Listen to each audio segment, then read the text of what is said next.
ఆదికాండము 22వ అధ్యాయము. ఆ సంగతులు జరిగిన తరువాత దేవుడు అబ్రాహామును పరిశోధించెను. ఎట్లనగా ఆయన అబ్రాహామా అని పిలవగా అతడు చిత్తము ప్రభువా అనెను. అప్పుడాయన, నీకు ఒక్కడైయున్న నీ కుమారుని అనగా నీవు ప్రేమించు ఇస్సాకును తీసుకుని మోరియా దేశమునకు వెళ్లి అక్కడ నేను నీతో చెప్పబోవు పర్వతములలో ఒకదాని మీద దహనబలిగా అతని నర్పించుమని చెప్పెను.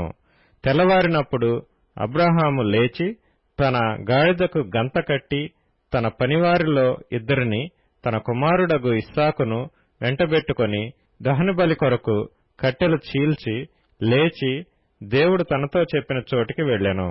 మూడవ నాడు అబ్రాహాము కన్నులెత్తి దూరము నుండి ఆ చోటు చూచి తన పనివారితో, మీరు గాడిదతో ఇక్కడనే ఉండుడి, నేనును ఈ చిన్నవాడును అక్కడికి వెళ్లి దేవునికి మ్రొక్కి మరలా మీ యొద్దకు వచ్చెదమని చెప్పి దహనబలికి కట్టెలు తీసుకొని తన కుమారుడగు ఇస్సాకు మీద పెట్టి తన చేతితో నిప్పును కత్తిని తీసుకొని పోయెను.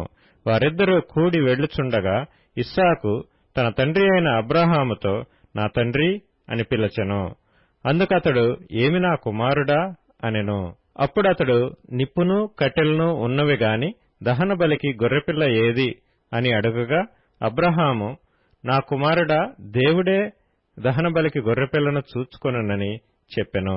అలాగు వారిద్దరూ కూడి వెళ్లి దేవుడు అతనితో చెప్పిన చోటికి వచ్చినప్పుడు అబ్రాహాము అక్కడ బలిపీఠము కట్టి కట్టెలు చక్కగా పేర్చి తన కుమారుడగు ఇస్సాకును బంధించి ఆ పీఠము పైనున్న కట్టెల మీద ఉంచెను. అప్పుడు అబ్రాహాము తన కుమారుని వధించుటకు తన చెయ్యి చాపి కత్తి పట్టుకొనగా యెహోవా దూత పరలోకము నుండి అబ్రాహామా అబ్రాహామా అని అతని పిలిచెను. అందుకతడు, చిత్తము ప్రభువా అనెను. అప్పుడు ఆయన, ఆ చిన్నవాని మీద చెయ్యి వేయకుము, అతనినేమియూ చేయకుము, నీకు ఒక్కడైయున్న నీ కుమారుని నాకియ్య వెనుతీయలేదు గనుక నీవు దేవునికి భయపడువాడవని ఇందువలన నాకు కనబడుచున్నదనెను. అప్పుడు అబ్రాహాము కన్నులెత్తి చూడగా పొదలో కొమ్ములు తగులుకొనియున్న ఒక పొట్టేలు వెనుక తట్టున కనబడెను. అబ్రాహాము వెళ్లి ఆ పొట్టేలును పట్టుకొని తన కుమారునికి మారుగా పెట్టి దహనబలిగా అర్పించెను. అబ్రాహాము ఆ చోటికి యెహోవా ఈరే అను పేరు పెట్టెను. అందుచేత యెహోవా పర్వతము మీద చూచుకొనును అని నేటి వరకు చెప్పబడును.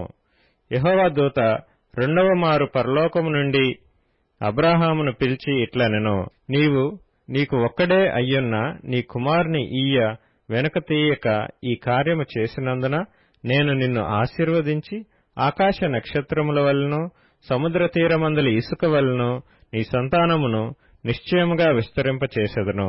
నీ సంతతి వారు తమ శత్రువుల గవిని స్వాధీనపరచుకొందురు. మరియు నీవు నా మాట వినినందున భూలోకములోని జనములన్నీయు నీ సంతానము వలన ఆశీర్వదించబడును. నా తోడని ప్రమాణము చేసియున్నానని యెహోవా సెలవిచ్చెను.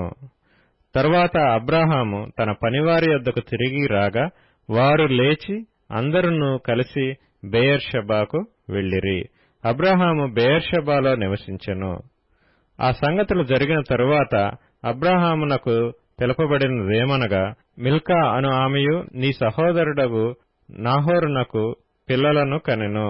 వారెవరెవరనగా అతని జ్యేష్ఠ కుమారుడైన ఊజు, ఇతని తమ్ముడైన బూజు, అరాము తండ్రి అయిన కెమూయేలు, కెసెదు, హజో, పిల్దాషు, ఇద్లాపు, బెతూయేలు. బెతూయేలు రిబ్కాను కనెను. ఆ 8 మందిని మిల్కా అబ్రాహాము సహోదరుడగు నాహోరునకు కనెను. మరియు రయూమా అను అతని ఉపపత్నియు తెబహును, గహమును, తహషును, మయకాను కనెను.